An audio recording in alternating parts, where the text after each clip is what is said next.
जी, classical as हम start करते हैं 1700 से 1784 तक। ये क्लासिकल एज का ड्यूरेशन है।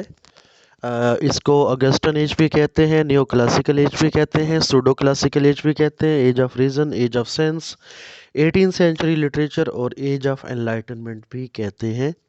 ये सारे इसी एक एज के ही नाम हैं। तो इसको क्लासिकल एज क्यों कहा गया? इस एज में जो राइटर थे, वैसे क्लासिसिज्म की जो बुनियाद है, इस एज की बुनियाद प्रीवियस एज में रख दी गई थी, रेस्टोरेशन एज में। रेस्टोरेशन एज में भी क्लासिकल एलिमेंट्स हैं ज़्यादातर, जैसे कि ड्राइडन, बेसिकली ड्राइडन ने ही क्लासिकल एज की बुनियाद रखी। तो इसको क्लासिकल क्यों कहा जाता है? क्योंकि इस एज में जो राइटर्स थे उन्होंने कहा कि हम जो एंशियंट ग्रीक और जो इटालियन राइटर्स हैं, क्लासिकल राइटर्स हैं, हम उनके स्टाइल पे लिखेंगे। तो इसीलिए उन्होंने अपने आप को क्लासिकल्स का नाम दिया।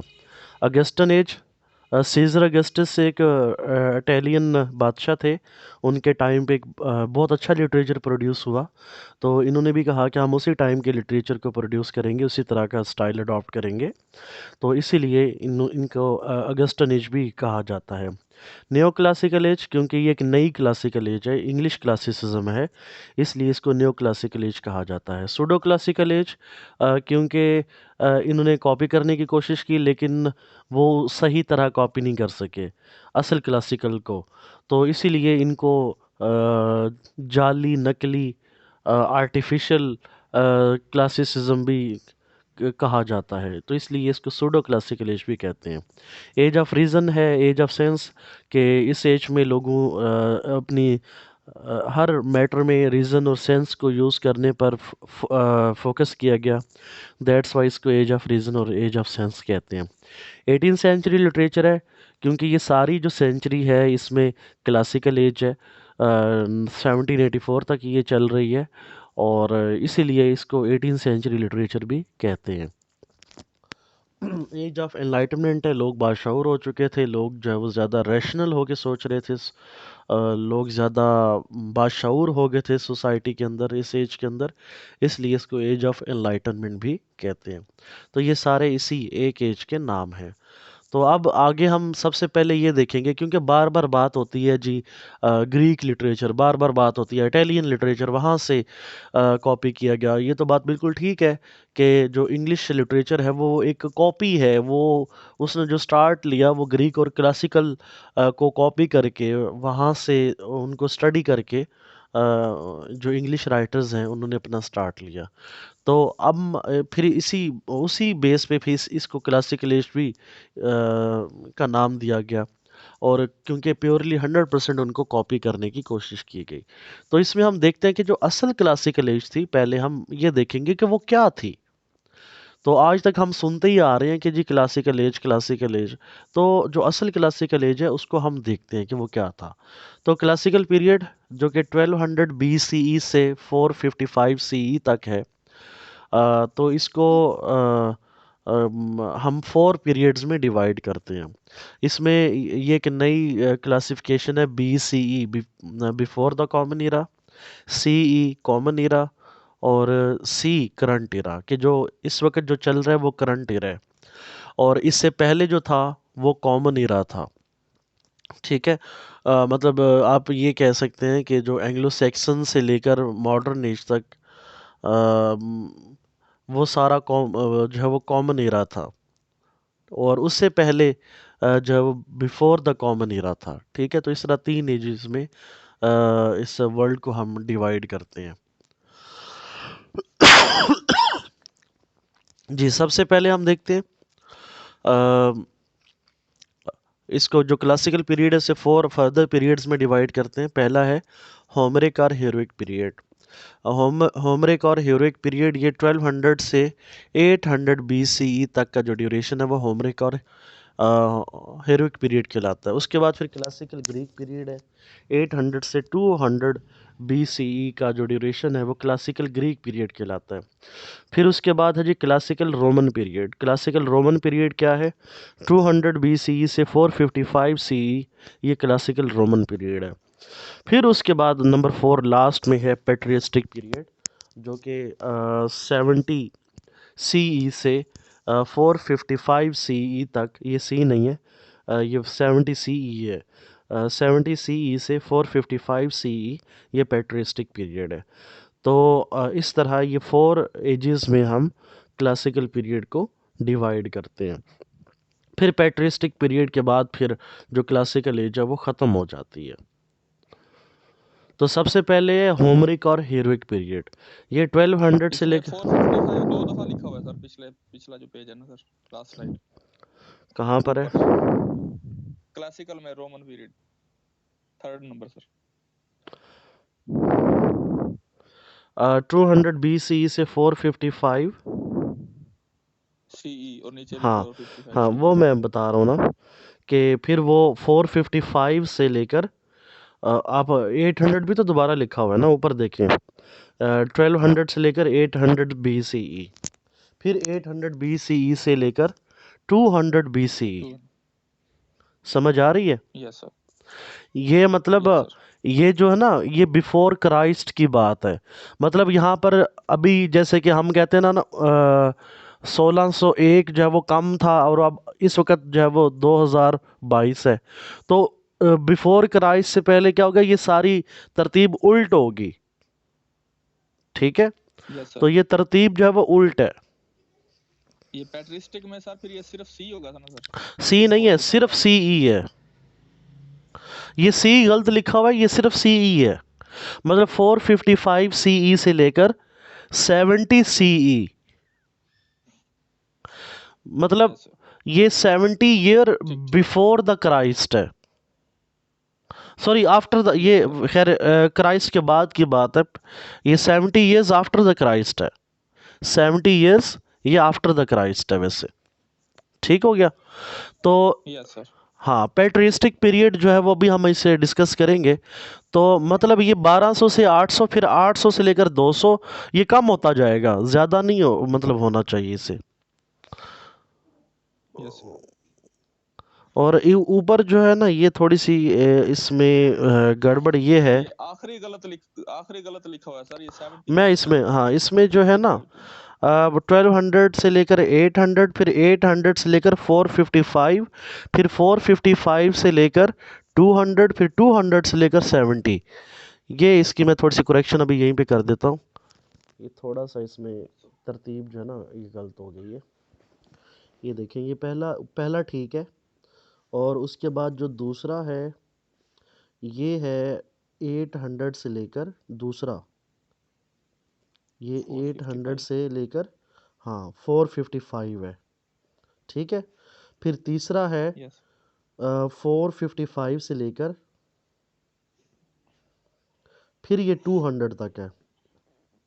फिर जो है ये 200 से लेकर, सॉरी, ये 200 से लेकर ये फिर 70 तक है।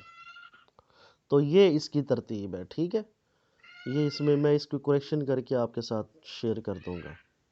ये थोड़ा सा ऊपर नीचे इसमें लिखा हुआ, ठीक है जी? तो होपफुली ये अब क्लियर हो गया होगा इसमें। ये चलिए, आप डेट्स को छोड़ दें, डेट्स का इतना मैटर नहीं है, डेट्स हमें इतनी समझ भी नहीं इसमें आती होती, क्योंकि ये एक दूसरी तरतीब होती है ना। तो ये 4 इसमें जो पीरियड्स हैं वो इसके शामिल हैं। आगे देखते हैं। पहला है जी होमरिक और हीरोइक पीरियड, ठीक है? होमरिक और हीरोइक पीरियड में क्या है, 1200 से लेकर 800 BCE। इसमें इसका जो नाम है होमरिक, ये होमर के नाम से है। होमर, होमर बहुत बड़ा एक ग्रीक जो है वो लेजेंड था, बहुत बड़ा राइटर था। तो इसमें ग्रीक लेजेंड्स वर पास्ट, ग्रीक लेजेंड्स जो है वो इस एज में थे, जैसे कि होमर। और होमर जो है वो सबसे पहला क्लासिकल जो राइटर है, वेल रिनाउंड, उसे हम कंसीडर करते हैं। होमर की इलियड और ओडेसी जो है वो बहुत पॉपुलर बुक्स हैं, और ये वो बुक्स हैं कि जिसको हर बड़े राइटर ने जिसको ट्रांसलेट किया है, इलियड और ओडेसी को। तो इसमें ये एपिक्स हैं, इलियड भी एपिक है और ओडेसी ये भी एक बहुत बड़ी शानदार किस्म की क्लासिकल एपिक है। तो this is the chaotic period of warrior princes, wandering sea traders and fierce pirates. तो ये बड़े पहले पुरानी जो है वो बात है कि जब अगर आपको ये एक मूवी है द ग्लैडिएटर, ग्लैडिएटर अगर आपने देखी हो, या आपने, हाँ, तो अगर आपने ग्लैडिएटर देखी हो तो ये उस टाइम की जो पुरानी जो है ना, जो देवताओं की जो कहानियाँ होती थी, ये उस टाइम की जो है वो बात है। तो इसमें ओडेसी बहुत ही ज़बरदस्त किस्म की एक एपिक है, और इसका जो लिंक है वो ट्रॉय के साथ है। ट्रॉय, आपने वो एक मूवी शायद देखी हो, वॉर ऑफ ट्रॉय, अगर आपने नहीं देखी तो लो लाजमी देखनी है। और जिसमें एक्कीलीज एक बहुत बड़े हीरो हैं, एक्कीलीज हील के नाम से एक ईडियम भी है, आपने शायद वो कभी सुना हो, एक्कीलीज हील। तो एक्लीज की कहानी है उसमें। और वॉर ऑफ ट्रॉय जिसका आप डॉक्टर फाउस्टस में वो हेलन का जिक्र होता है, हेलन ऑफ ट्रॉय जिसे कहते हैं। तो हेलन भी इसी से रेलेवेंट है। तो आप, मेरे ख्याल में सब ने वॉर ऑफ ट्रॉय तो देखी होगी आप में से। हाँ जी, देखी है। यस ट्रॉय मूवी यस देखी सर। है यस सर। बाकी लोगों ने। एक्लिस और हेक्टर और ये हाँ दूसरा जी, भी है। एक्लीज है, हेक्टर है, उसका फिर भाई पेरिस है। यस और सर, हेलन है। हाँ जी, तो ये उससे उसमें जो एक्लीज जो कि हीरो था, जो कि ट्रॉय को बेसिकली कंकर करता है, तो उसका दोस्त है, उसका नाम ओडेसियस था। तो जब फिर वो ट्रॉय को कंकर करके फिर वापस सारे, एक्लीज की तो डेथ हो जाती है फाइनली, फिर वो वापस जब घर जाते हैं, तो ओडेसियस जो कि एक्लीज का दोस्त था, और तो उसकी जो जर्नी है, वे बैक होम जर्नी, वो सारी ओडेसी के अंदर है। तो वो कैसे, जब वो अपना सफ़र शुरू करता है तो वो जवान था बिल्कुल, और जब वो घर पहुंचता है तो वो एक बिल्कुल बूढ़ा हो चुका होता है। तो इतने सालों के बाद वो पूरी दुनिया घुमाते घुमाते जो है वो, घूमते घुमाते वो घर पहुंचता है। तो ये एक बड़ी इंटरेस्टिंग, आप कह सकते हैं कि एक एपिक है, बहुत इंटरेस्टिंग मूवी। इसकी पे मूवी भी मौजूद है, अगर ओरिजिनल मूवी मिल जाए। ओरिजिनल बहुत मुश्किल से मिलेगी, इस नाम से बेशुमार और भी बनी हुई है। तो ओडेसी का हीरो वैसे यूलिसिस नहीं सर? हाँ, यूलिसिस, उसके अंदर यूलिसिस तो गॉड है ना, यस सर। उसके अंदर गॉड्स आते हैं बहुत सारे। यस सर, ओडेसिस, ये ट्रोजन वार पे है सर, और ये उस पे। हाँ, इसमें बेशुमार रोमन गॉड, ग्रीक गॉड्स है ना, इसके अंदर आते हैं, उससे मिलता है वो, उसकी मुलाकात होती है सबसे, यूलिसिस से भी होती है उसकी। तो ये बड़ी इंटरेस्टिंग बुक्स हैं, अगर आपको कभी मौका मिले तो ओडेसी की पूरी जो एपिक है वो पढ़ें, कोशिश करें उसकी इंग्लिश ट्रांसलेशन पढ़ने की, बहुत आप उसे इंजॉय करेंगे। तो ये होमरिक और हीरोइक पीरियड है। उसके बाद फिर आगे चले तो क्लासिकल ग्रीक पीरियड है। तो क्लासिकल ग्रीक पीरियड देखें तो उसमें क्या है जी, Greek writers, playwrights and philosophers include Gorgias, Aesop, Plato, Socrates, Aristotle, Euripides, Sophocles. ये आप जानते ही हैं, प्लेटो को आप जानते हैं, अरिस्टोटल को जानते हैं, यूरिपिडीज का नाम सुना होगा जो कि एक बहुत बड़ा प्ले राइट था। सोफोक्लिस का प्ले आपके सिलेबस में शामिल है। सोक्रेटिस को आप जानते हैं। तो ये सारे इसी एज से बिलोंग करते थे, ठीक है। होमरिक पीरियड के बाद ये पीरियड आता है, और ये भी सारे ग्रीक राइटर थे। The 5th century 499 to 400 BCE is particular is renowned at the golden age of Greece। तो 499 से 400 BCE का जो टाइम है, इसे गोल्डन एज ऑफ ग्रीस भी इसे कहा जाता है। This was the sophisticated year of individual city state and early democracy. और डेमोक्रेसी की बुनियाद जब वो यहीं पे रखी जाती है, ग्रीक पीपल जब वो डेमोक्रेटिक स्टेट की बुनियाद रखते हैं। Some of the world's finest art, poetry, drama, architecture, philosophy originated in Athens। Athens क्योंकि उसका ग्रीस का कैपिटल था, आज भी है। तो ये कल्चरल हब था, हर किस्म की ट्रेड का, हर किस्म की एक्टिविटीज़ का ये एक वहाँ पे ओरिजिन था। तो ये मतलब ग्रीस जो नेशन है, ग्रीस जो कंट्री है, जो कि एक बहुत एंशियंट कंट्री है, तो इसका ये क्या था, एक बहुत गोल्डन पीरियड था। फिर उसके बाद नंबर 3 पे क्लासिकल रोमन पीरियड आता है। क्लासिकल रोमन में क्या होता है कि वो जो ग्रीक पीपल है वो फिर डिक्लाइन हो जाते हैं, और रोमन्स जो है वो उनको कंकर कर लेते हैं। Greece culture gave way to Roman power when Rome conquered Greece in 146 CE. तो रोम जो है वो फाइनली क्या करता है, इसको कंकर कर लेता है 146 सीई के अंदर, ठीक है। और the Roman Republic was traditionally founded in 509 BC, but it was limited in side. वैसे तो रोमन रिपब्लिक की बुनियाद 509 में रखी जाती है बीसी में, लेकिन उस वक्त ये बिल्कुल छोटी सी एक स्टेट थी, छोटा सा एक कंट्री था रोमन रिपब्लिक। और फिर आपको पता है बाद में जब ये पावरफुल होते हैं रोमन्स, और अलेक्जेंडर द ग्रेट को आपने सुना हुआ है, फिर ये आधी दुनिया पे कब्जा कर लेते हैं, और ये दुनिया का सबसे बड़ा कंट्री और सबसे बड़ी स्टेट इसे कहा जाता था। फिर उसके बाद आप देखें तो playwrights of this time include Plautus and Terence. Plautus and Terence जब वो इसे बिलोंग करते थे, प्ले राइट्स हैं बहुत बड़े Italian. After nearly 500 years as a republic, Roman slid into dictatorship under Julius Caesar। फिर 500 साल के बाद जो है वो रोम के ऊपर एक डिक्टेटर कब्जा कर लेता। मतलब पहले डेमोक्रेटिक गवर्नमेंट थी, फिर एक डिक्टेटर आता जिसका नाम जूलियस सीजर, आपने नाम सुना है। तो ये दुनिया की पहली डिक्टेटरशिप की गवर्नमेंट थी।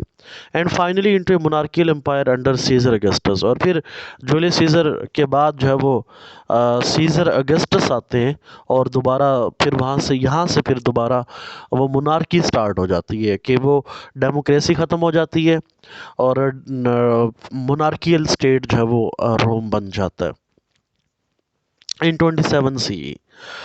This later period is known as the Roman imperial period. तो इसे इंपीरियल पीरियड कहा जाता है जब सीजर अगस्टस था। तो इस तरह रोमन पीरियड, इसमें भी लिटरेचर लिखा गया, और ग्रीक जो ट्रेडिशंस है वो आगे फॉलो की गई। और ये फिर जो रोमन थे बड़े पावरफुल थे, और ग्रीक से ज़्यादा इनका डेमोक्रेटिक एक्सपीरियंस था, इनकी जो गवर्नेंस थी वो बहुत बेहतर थी ग्रीक की निस्बत।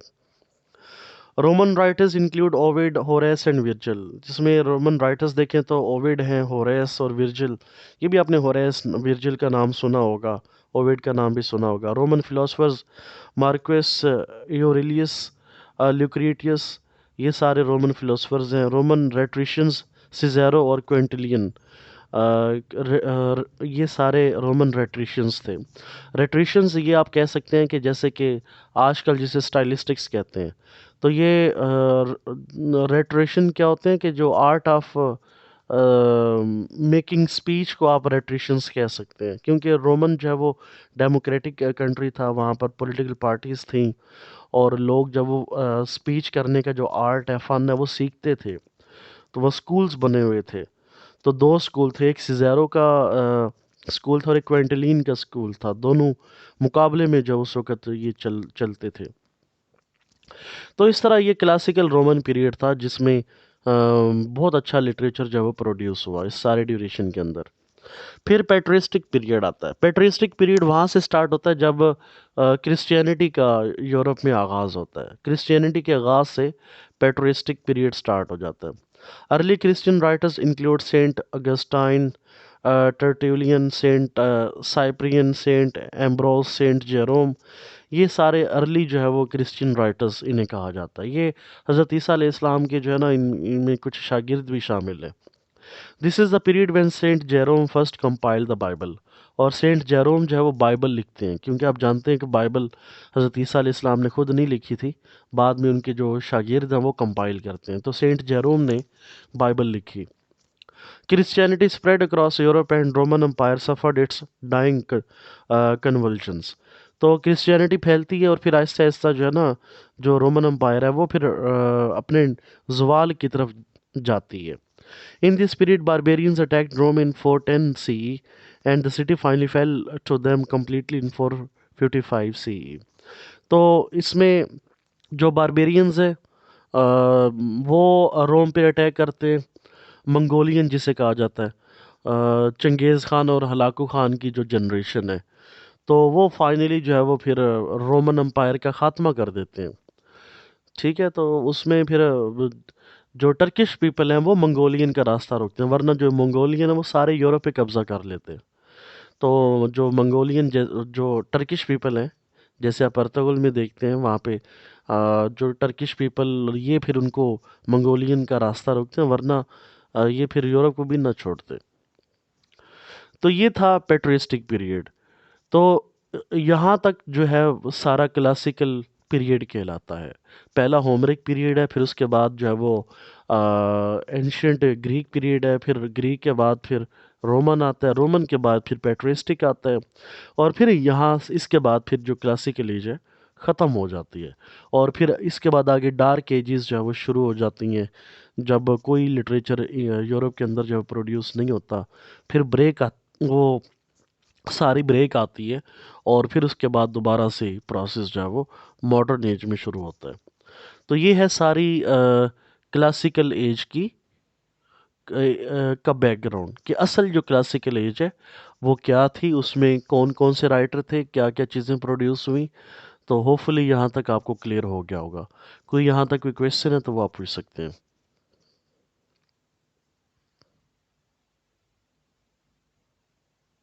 क्लियर है। ओके जी, थैंक यू। तो फिर आगे चलते हैं इंग्लिश क्लासिसिज्म। इंग्लिश क्लासिसिज्म क्या है कि rain of Augustus is called the classical as of Italian literature. वही अभी हमने जो रेन ऑफ सीजर अगस्टस की बात की, उसे इटालियन लिटरेचर के लिए क्लासिकल एज कहा जाता है।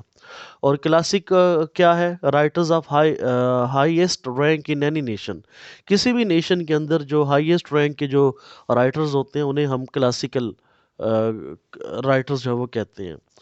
क्लासिकल क्या है जी? Works of great Greek and Roman writers like Homer, Virgil, Horace, Cicero. तो इनके वर्क को भी क्लासिकल लिटरेचर जो है वो हम कहते हैं, ये जितने भी रोमन और ग्रीक बड़े राइटर्स हैं। तो इसके अलावा किसी भी लिटरेचर के अंदर, किसी भी ज़ुबान के लिटरेचर के अंदर कोई जब बड़ा लिटरेचर प्रोड्यूस होता है तो उसको हम क्लासिकल लिटरेचर हम कह सकते हैं। इस इंग्लिश क्लासिसिज्म की बात करें तो इसमें इंपॉर्टेंट लिटरेरी प्रोडक्शंस कौन सी हैं इंग्लिश क्लासिसिज्म के अंदर? 1709 की बात करें तो रिचर्ड स्टील्स द टैटलर, एक बहुत फेमस मैगज़ीन था प्रोज में, जो कि स्टील ने पब्लिश किया।